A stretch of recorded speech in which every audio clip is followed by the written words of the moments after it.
The second, in my view, is the trust and credibility your family name brings to the world of the poor. I think that you've earned in the minds of many Africans the convening power to bring people together, particularly African leaders, to the table for earnest commitment and dedication to bring their resources and their policy decisions for the cause of agricultural development. My question to you, you have eloquently described the need for people to get together and to do this. And tonight, the illustration you gave all of us is a great example. Would you and Melinda be willing to engage with leaders of Africa in this kind of dialogue? Well, that's a great question. It's certainly our goal to do that in the best way that we can. And I'd say it'll take several different forms. One, of course, is that there's a lot of research that needs to be funded that's not country-specific. You know, like the great work that you did that is more crop-specific.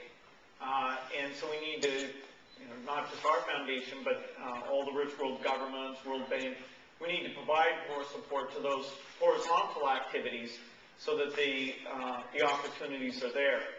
We also need to help build the capacity, you know, the number of PhDs, the people trained in agricultural science, and make sure that those people, by and large, are going into these national agricultural planning groups. And then, as you say, as that capacity is built up, we have to show the trust that we're simply backing the national plan. Now, in some cases, we'll have to help, you know, get that going. We're really doing it primarily through AGRA. It's great that Kofi Annan has agreed to lead that. They've hired a strong team of people, and even though it's only a few years old, it's a partnership where Rockefeller Foundation and our foundation help provide the funding for that. I think it's off to a very good start.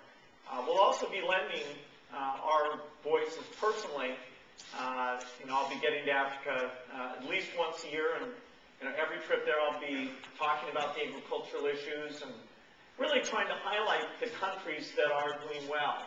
You know, the ideal is to see almost a competition between governments in order that they be able to receive grant money because their program is a leading program. And if you can build up that the standard of excellence and learn from each other, then you can get a very positive dynamic going.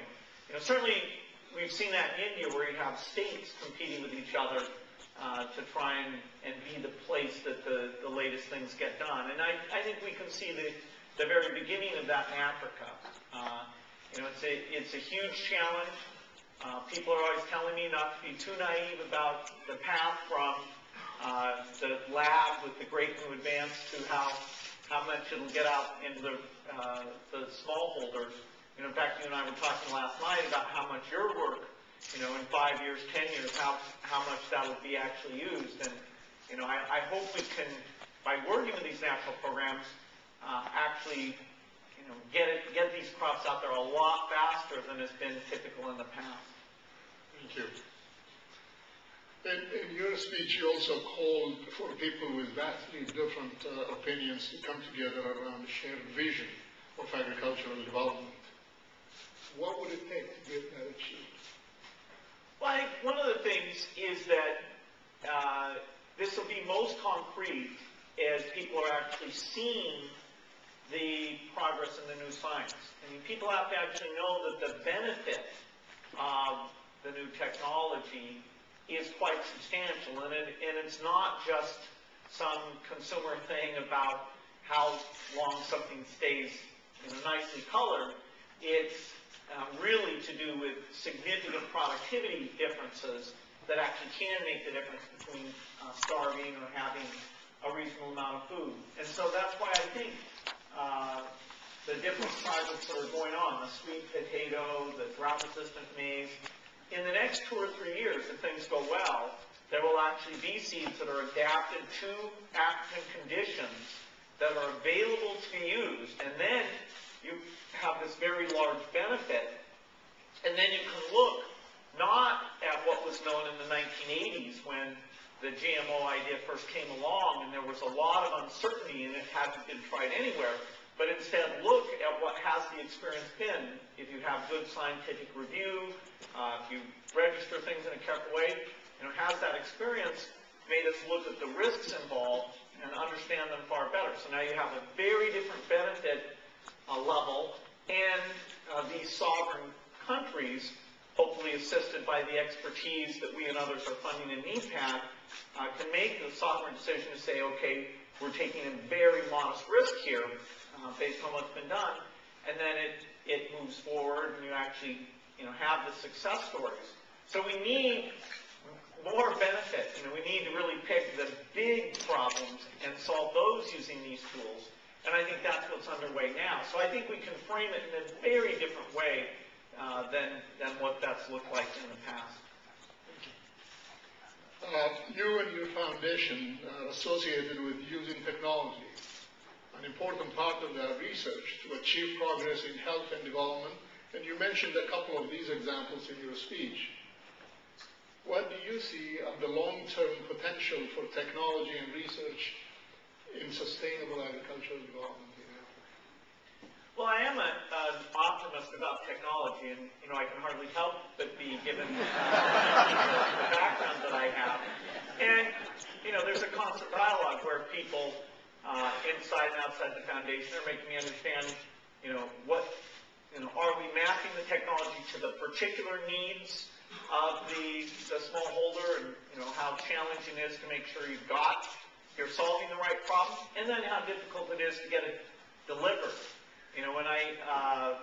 Whenever we have a new vaccine or there's the potential for a new seed, people say, oh, that's going to take 5 to 10 years. I want them to put the critical path on the piece of paper. Why can't it be 4 years or 3 years? This Swarna Sub-1 actually is a case that's kind of broken the records in terms of how quickly it's gone from the lab actually to lots of smallholders. Now, I think there's some things that made that particularly easy, but I hope there's some lessons that come out of that that can apply to some of these other things. The breadth of use of technology, I think is quite vast. At least we're willing to try out different things. The way that milk is pasteurized, we think there might be a better way to do that. Vaccines for animals.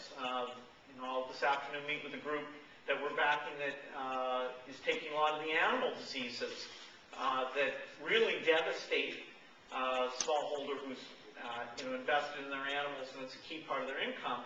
If you can improve the health of those animals, that can have an incredible payback. There's ways of gathering water, which will be more important over time.